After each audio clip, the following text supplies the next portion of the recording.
Marcos capítulo 11.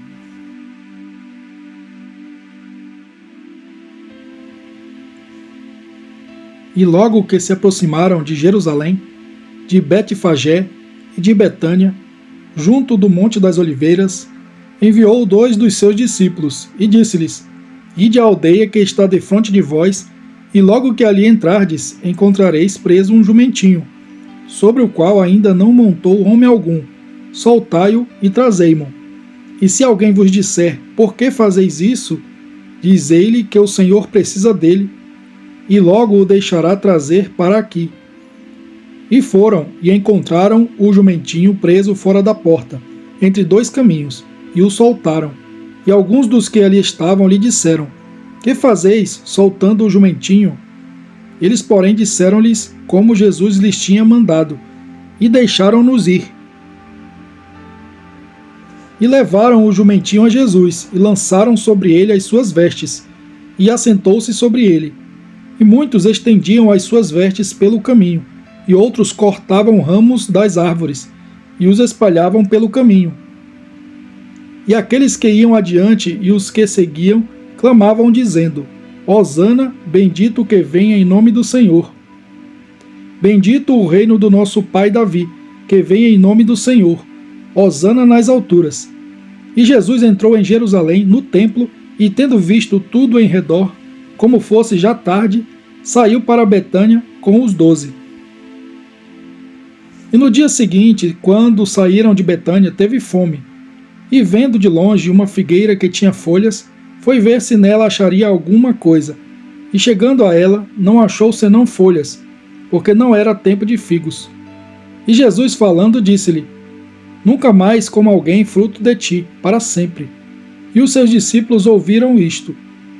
E vieram a Jerusalém, e Jesus, entrando no templo, começou a expulsar os que vendiam e compravam no templo, e derrubou as mesas dos cambistas e as cadeiras dos que vendiam pombas, e não consentia que alguém levasse algum vaso pelo templo. E os ensinava, dizendo: Não está escrito: A minha casa será chamada por todas as nações casa de oração? Mas vós a tendes feito covil de ladrões. E os escribas e principais sacerdotes, tendo ouvido isto, buscavam ocasião para o matar, pois eles o temiam, porque toda a multidão estava admirada acerca da sua doutrina. E sendo já tarde, saiu para fora da cidade. E eles, passando pela manhã, viram que a figueira se tinha secado desde as raízes. E Pedro, lembrando-se, disse-lhe: Mestre, eis que a figueira que tu amaldiçoaste se secou.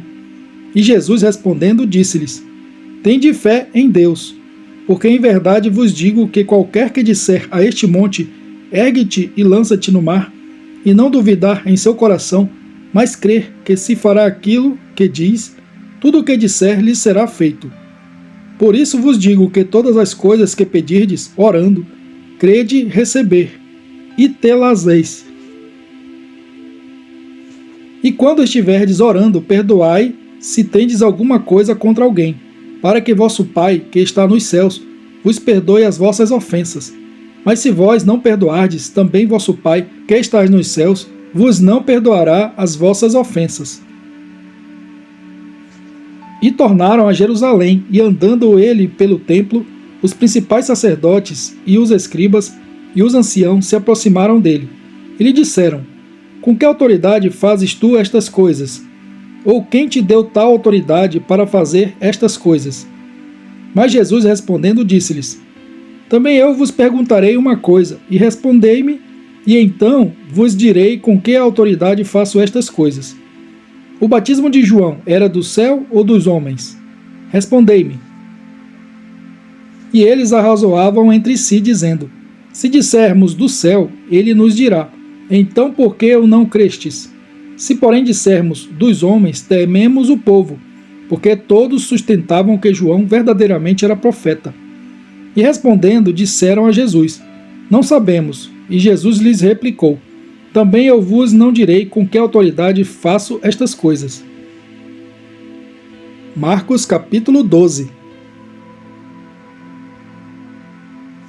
E começou a falar-lhes por parábolas, Um homem plantou uma vinha e cercou-a de um valado, e fundou nela um lagar, e edificou uma torre, e arrendou-a a uns lavradores, e partiu para fora da terra.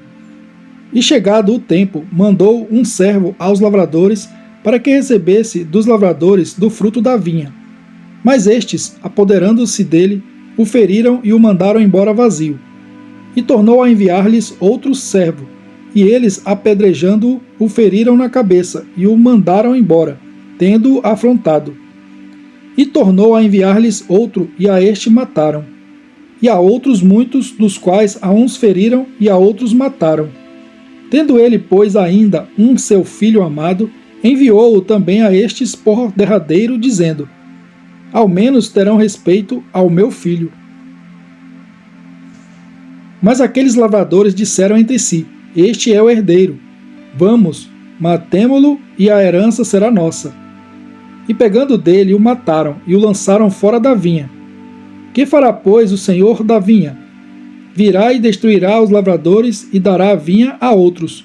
Ainda não lestes esta escritura? A pedra que os edificadores rejeitaram, esta foi posta por cabeça de esquina. Isto foi feito pelo Senhor, e é coisa maravilhosa aos nossos olhos? E buscavam prendê-lo, mas temiam a multidão, porque entendiam que contra eles dizia esta parábola, e deixando-o, foram-se. E enviaram-lhe alguns dos fariseus e dos herodianos, para que o apanhassem na alguma palavra. E chegando eles, disseram-lhe: Mestre, sabemos que és homem de verdade, e de ninguém se te dá, porque não olhas a aparência dos homens. Antes, com verdade, ensinas o caminho de Deus. É lícito dar o tributo a César ou não? Daremos ou não daremos? Então ele, conhecendo a sua hipocrisia, disse-lhes: Por que me tentais? Trazei-me uma moeda para que a veja. E eles lá trouxeram, e disse-lhes: De quem é esta imagem e inscrição? E eles lhe disseram: De César. E Jesus respondendo disse-lhes: Dai, pois, a César o que é de César, e a Deus o que é de Deus. E maravilharam-se dele. Então os saduceus, que dizem que não há ressurreição, aproximaram-se dele e perguntaram-lhe, dizendo: Mestre, Moisés nos escreveu que se morresse o irmão de alguém, e deixasse a mulher e não deixasse filhos, seu irmão tomasse a mulher dele e suscitasse descendência a seu irmão. Ora, havia 7 irmãos, e o primeiro tomou a mulher e morreu sem deixar descendência, e o segundo também a tomou e morreu, e nem este deixou descendência, e o terceiro da mesma maneira, e tomaram-na os 7, sem contudo terem deixado descendência. Finalmente, depois de todos, morreu também a mulher. Na ressurreição, pois, quando ressuscitarem, de qual destes será a mulher? Porque os 7 a tiveram por mulher. E Jesus respondendo disse-lhes: Porventura não errais vós em razão de não saberdes as Escrituras, nem o poder de Deus? Porquanto, quando ressuscitarem dentre os mortos, nem casarão, nem se darão em casamento, mas serão como os anjos que estão nos céus. E acerca dos mortos que houverem de ressuscitar, não tendes lido no livro de Moisés, como Deus lhe falou na sarça, dizendo: Eu sou o Deus de Abraão, e o Deus de Isaque, e o Deus de Jacó? Ele não é o Deus de mortos, mas Deus de vivos. Por isso vós errais muito. E aproximando-se um dos escribas, que os tinha ouvido disputar, sabendo que lhes tinha respondido bem, perguntou-lhe: Qual é o primeiro de todos os mandamentos? E Jesus respondeu-lhe: O primeiro de todos os mandamentos é: Ouve, Israel, o Senhor nosso Deus é o único Senhor. Amarás, pois, ao Senhor teu Deus de todo o teu coração, e de toda a tua alma, e de todo o teu entendimento, e de todas as tuas forças. Este é o primeiro mandamento. E o segundo, semelhante a este, é: Amarás o teu próximo como a ti mesmo. Não há outro mandamento maior do que estes. E o escriba lhe disse: Muito bem, mestre, e com verdade disseste que há um só Deus, e que não há outro além dele. E que amá-lo de todo o coração, e de todo o entendimento, e de toda a alma, e de todas as forças, e amar o próximo como a si mesmo, é mais do que todos os holocaustos e sacrifícios. E Jesus, vendo que havia respondido sabiamente, disse-lhe: Não estais longe do reino de Deus. E já ninguém ousava perguntar-lhe mais nada. E falando Jesus, dizia ensinando no templo: Como dizem os escribas que o Cristo é filho de Davi? Porque o próprio Davi disse pelo Espírito Santo: O Senhor disse ao meu Senhor: Assenta-te à minha direita, até que eu ponha os teus inimigos por escabelo dos teus pés. Pois se Davi mesmo lhe chama Senhor, como é logo seu filho? E a grande multidão o ouvia de boa vontade. E dizia-lhes em sua doutrina: Guardai-vos dos escribas que gostam de andar com vestes compridas, e das saudações nas praças, e das primeiras cadeiras nas sinagogas, e dos primeiros assentos nas ceias, que devoram as casas das viúvas, e isso com pretexto de largas orações. Estes receberão mais grave condenação. E estando Jesus assentado defronte da arca do tesouro, observava a maneira como a multidão lançava o dinheiro na arca do tesouro, e muitos ricos deitavam muito. Vindo, porém, uma pobre viúva, deitou 2 pequenas moedas, que valiam meio centavo. E chamando os seus discípulos, disse-lhes: Em verdade vos digo que esta pobre viúva deitou mais do que todos os que deitaram na arca do tesouro. Porque todos ali deitaram do que lhes sobejava, mas esta, da sua pobreza, deitou tudo o que tinha, todo o seu sustento. Marcos capítulo 13.